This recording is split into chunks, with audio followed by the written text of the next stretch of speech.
नमस्कार बच्चों, मैं अनिकेश सर। आज मैं आप लोगों को हिंदी व्याकरण पाठ्य पुस्तक से अलंकार पाठ पढ़ाऊंगा। तो आप सभी बच्चे जो है हिंदी व्याकरण पाठ्य पुस्तक खोलिए और हाथ में एक पेंसिल ले लीजिए, ताकि जो महत्वपूर्ण परिभाषा, भेद, उपभेद और उदाहरण जो है वो आप लोग रेखांकित करके आप लोग याद करके लिख सकें। तो आइए बच्चों, हम लोग अलंकार पाठ शुरू करते हैं। तो अलंकार में सबसे पहले हमें ये जानना पड़ेगा कि अलंकार की परिभाषा क्या है, अर्थात अलंकार किसे कहते हैं। काव्यों की सुंदरता बढ़ाने वाले यंत्रों को ही अलंकार कहते हैं। मैं पुनः दोहरा रहा हूँ बच्चों, ध्यान दीजिएगा आप लोग। काव्यों की सुंदरता को बढ़ाने वाले यंत्रों को ही अलंकार कहते हैं। जिस प्रकार मनुष्य जो है वो अपनी सुंदरता बढ़ाने के लिए विभिन्न आभूषणों का प्रयोग करते हैं, उसी तरह काव्यों की सुंदरता बढ़ाने के लिए अलंकारों का उपयोग किया जाता है। मैं पुनः दोहरा रहा हूँ बच्चों, ध्यान दीजिएगा। जिस प्रकार क्या है, मनुष्य जो है वो अपनी सुंदरता बढ़ाने के लिए विभिन्न आभूषणों का प्रयोग करते हैं, उसी तरह काव्यों की सुंदरता बढ़ाने के लिए भी अलंकारों का उपयोग किया जाता है। और एक बात मैं बोलना चाहता हूँ कि अलंकार जो है, अलंकार अलम युक्त कार जो है, इन दोनों शब्दों के योग से बना है। अलम का अर्थ क्या होता है? अलम का अर्थ होता है श्रृंगार या भूषण, और कार का अर्थ होता है, कार का अर्थ करने वाला होता है। तो यहाँ पर इस प्रकार अलंकार का अर्थ होता है जो आभूषित अर्थात श्रृंगार का कार्य करे।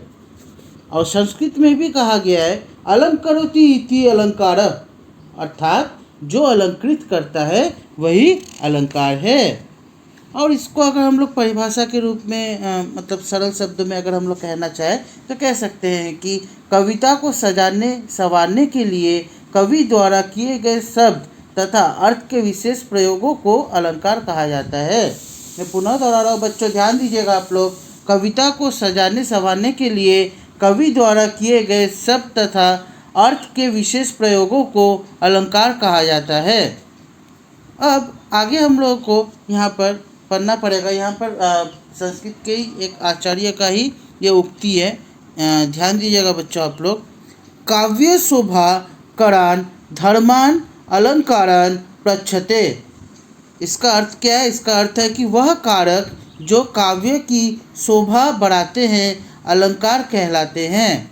काव्य की शोभा बढ़ाने वाले जो मतलब कारक होते हैं उसे हम लोग अलंकार कहते हैं। और अलंकारों के भेद और उपभेद की संख्या जो है वो काव्य शास्त्रियों के अनुसार जो है क्या है, सैकड़ों होती है।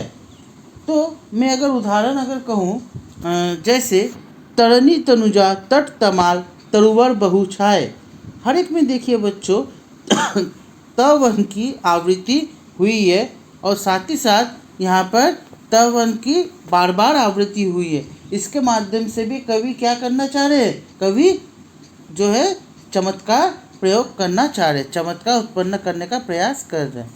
तो यहाँ अलंकार इसलिए प्रयोग किया गया ताकि काव्य की सुंदरता बढ़े। और एक उदाहरण अगर मैं कहूँ तो चारुचंद्र की चंचल किरणें खेल रही है जलथल में। चारुचंद्र की चंचल किरणें खेल रही है जलथल में। यहाँ पर क्या है? यहाँ पर च वर्ण की बार बार आवृत्ति हुई है। इस कारण क्या है, ये भी यहाँ पर च वर्ण की आवृत्ति होने के कारण यहाँ पर भी अलंकार का प्रयोग किया गया। क्यों? क्योंकि काव्य की पंक्ति में कवि जो है वो सौंदर्य जो है वो मतलब लाना चाहते हैं, इसीलिए। अब हम लोगों को आगे जो है पढ़ना पड़ेगा कि अलंकार के भेद कितने होते हैं। अलंकार के भेद कितने होते हैं? अलंकार के मुख्यतः दो भेद होते हैं। पहला है शब्दालंकार, दूसरा है अर्थालंकार। तो पहला जो है हम लोग आज जो है हम लोग शब्दालंकार पढ़ेंगे। तो शब्दालंकार किसे कहा जाता है? शब्दालंकार की परिभाषा जो है वो इस प्रकार है बच्चों, गौर दीजिएगा आप लोग, गौर कीजिएगा। शब्दालंकार जो है वो दो शब्दों से मिलकर बना है, शब्द युक्त अलंकार। और शब्द के दो रूप होते हैं, ध्वनि और अर्थ। तो ध्वनि के आधार पर शब्दालंकार की सृष्टि होती है। इस अलंकार में वर्ण या शब्दों की लयात्मकता और संगीतात्मकता होती है, और अर्थ का चमत्कार नहीं होता है। और जिस अलंकार में शब्दों के प्रयोग के कारण कोई चमत्कार उपस्थित हो जाता है और उन शब्दों के स्थान पर समानार्थी दूसरे शब्दों के रख देने से वह चमत्कार समाप्त हो जाता है, वह शब्दालंकार कहलाता है। मैं पुनः दोहरा रहा हूँ बच्चों, आप लोग ध्यान दीजिएगा। जब काव्य में जो है कवि जो है शब्दों के माध्यम से जो चमत्कार लाने का प्रयास करते हैं उसे हम लोग शब्दालंकार कहते हैं। कवि क्या करते हैं, शब्दों के माध्यम से वो चमत्कार लाने का प्रयास करते हैं, उसे हम लोग शब्दालंकार कहते हैं। जो अलंकार शब्दों के माध्यम से क्या करता है, काव्य को अलंकृत करता है। क्लियर बच्चों, काफ़ी सरल है। अब हम लोग को शब्दालंकार में यहाँ पर आगे जो है यहाँ पर कहा गया है कि जहाँ काव्य में शब्दों के प्रयोग वैशिष्ट्य से कविता में सौंदर्य और चमत्कार उत्पन्न किया जाता है। यहाँ पर क्या है, कविता में सौंदर्य और चमत्कार उत्पन्न किया जाता है, उसे हम लोग शब्दालंकार कहते हैं। जैसे यहाँ पर एक उदाहरण है, ध्यान दीजिएगा बच्चों आप लोग। भुजबल भूमि भूप बिन किन्हीं, इस उदाहरण में विशिष्ट व्यंजनों का प्रयोग से काव्य में सौंदर्य उत्पन्न हुआ है। तो यदि यहाँ पर भूमि के बजाय उसका पर्यायवाची पृथ्वी अगर यहाँ पर किया जाए और भूप के बजाय उसका पर्यायवाची राजा रख दिया जाए तो काव्य का सारा चमत्कार जो है समाप्त हो जाएगा, खत्म हो जाएगा।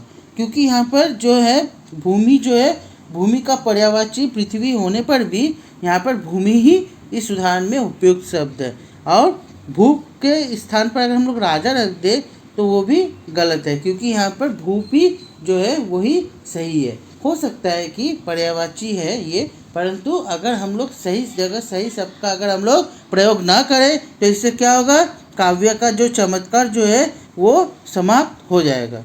अतः इसमें क्या है, इसमें शब्दालंकार है। ठीक है, काफ़ी सरल है बच्चों। तो आज की कक्षा में हम लोग क्या पढ़े, आज की कक्षा में हम लोग पढ़े कि शब्दालंकार जो है यहाँ पर अलंकार किसे कहते हैं, अलंकार की परिभाषा क्या है, उसके उदाहरण क्या हैं, और साथ ही साथ उसके जो है कितने भेद होते हैं, 2 भेद होते हैं, शब्दालंकार अर्थालंकार, और शब्दालंकार की परिभाषा सहित हम लोग उदाहरण आज की कक्षा में हम लोग जाने। आज की कक्षा में हम लोग जाने, अगली कक्षा में जो है हम लोग शब्दालंकार के कितने भेद होते हैं और उसकी परिभाषा सहित उदाहरण हम लोग जानेंगे। तो आज की कक्षा में जो आप लोगों को पढ़ाया गया, आशा करता हूँ कि आप लोग भली भांति समझे होंगे। तो आज की कक्षा में यही समाप्त करता हूँ। धन्यवाद।